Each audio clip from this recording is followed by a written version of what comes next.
everybody. So, is everybody comfortable with talking about hierarchical linear modeling today?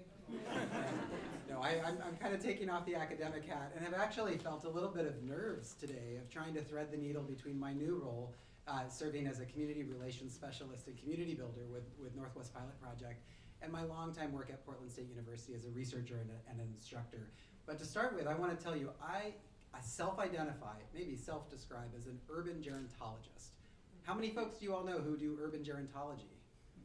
Interestingly, there's actually a lot of people here that are part of this work, which is amazing, right? Because we study aging in cities, or we think about how we can make places better for older adults and people across the life course within our city, within our county.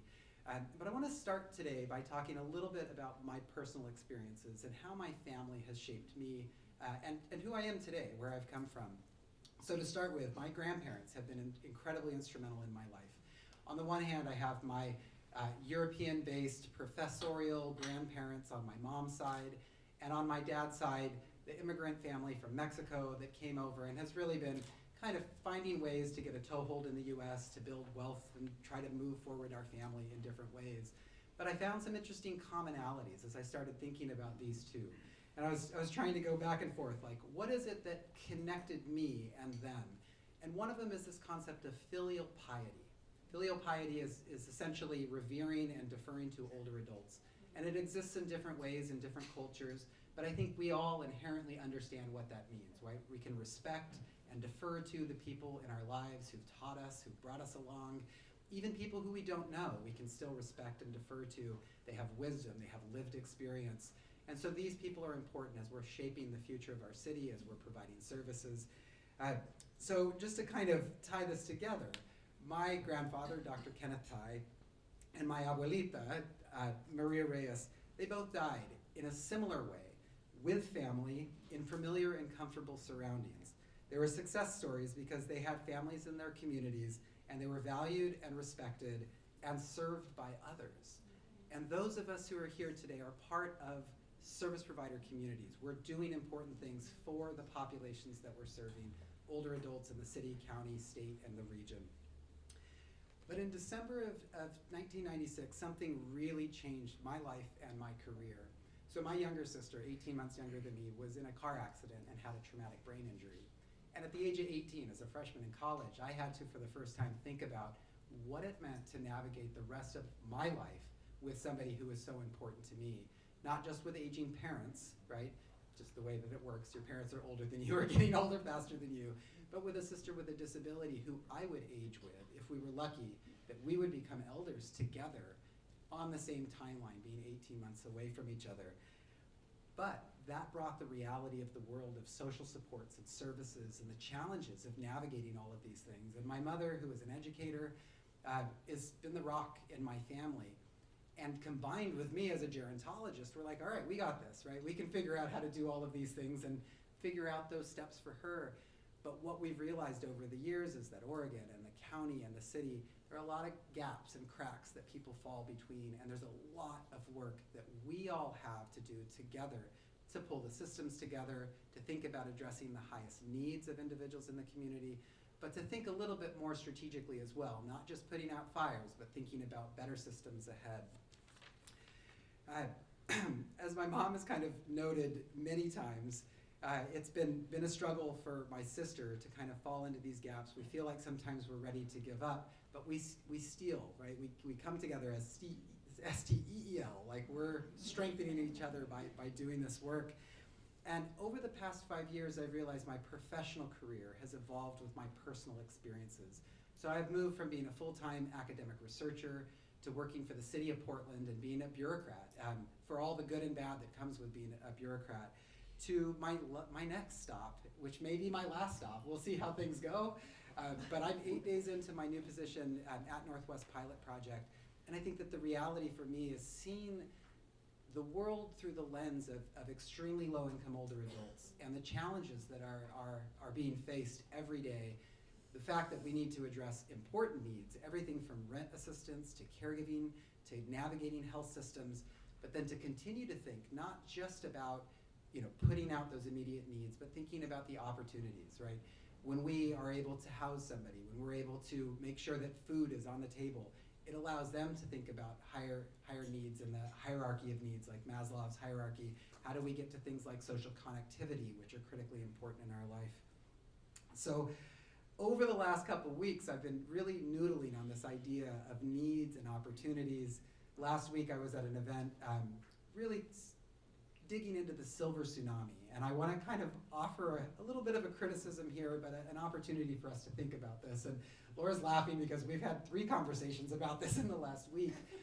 The idea of a silver tsunami, right? It's a naturally made kind of disaster, right? Our aging population is equated to the silver tsunami, right? This large wave that washes over something and literally destroys it and leaves in its wake disaster. Is that our aging population?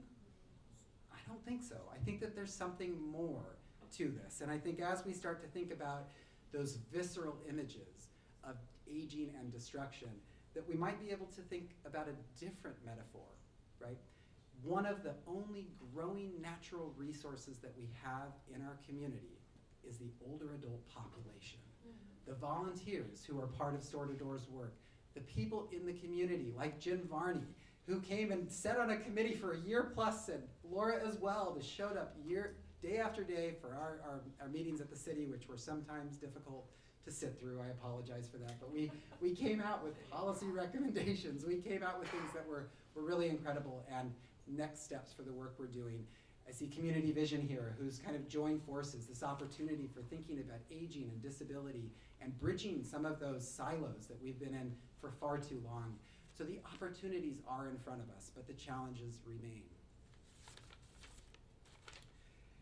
I feel very strongly that as service providers, we need to continue to think about and address the needs in the population. We can't just be Pollyanna-ish and think about the amazing opportunities that lie in front of us.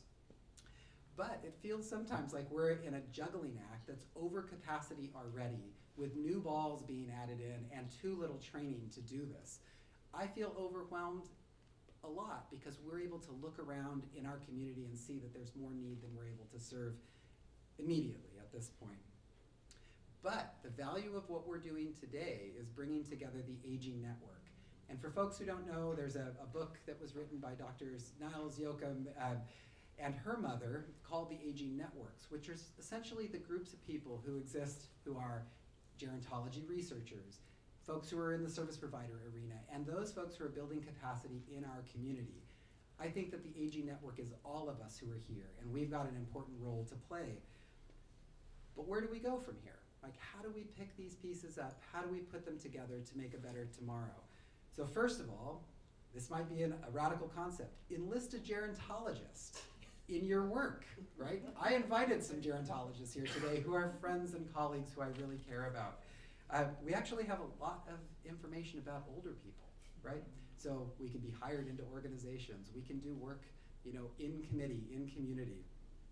Tap into the growing resources that are the older adults by mobilizing volunteers, hiring older workers to come back into your organizations, and asking them about their wisdom and lived experiences.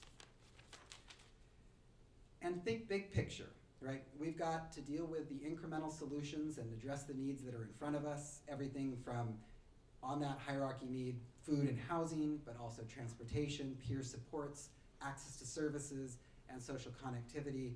But what can we do to solve these problems for tomorrow and the next year and the next decade? Because these aren't going away.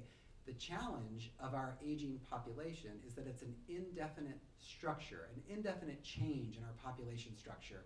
We're not returning to post-World War II baby boom age structure that was a pyramid. We will see a very different age structure moving forward. So although these problems are complex and wicked, as Dr. Judith Rameli from Portland State said to me years ago, the solutions require things like listening, continuing to learn, and developing partnerships and coordination to address the challenges that are in front of us. I think Mark has done a great job of bringing us together, and there's a lot of work we have to do together, but thank you for your time here. There are both challenges, but there are opportunities that are in front of us, and so this is one step in that direction. Thanks, Mark, for the opportunity, for Laura for the opportunity, and for everybody else. I just see so many familiar and friendly faces here. This is a great group to be around today. Thanks a lot.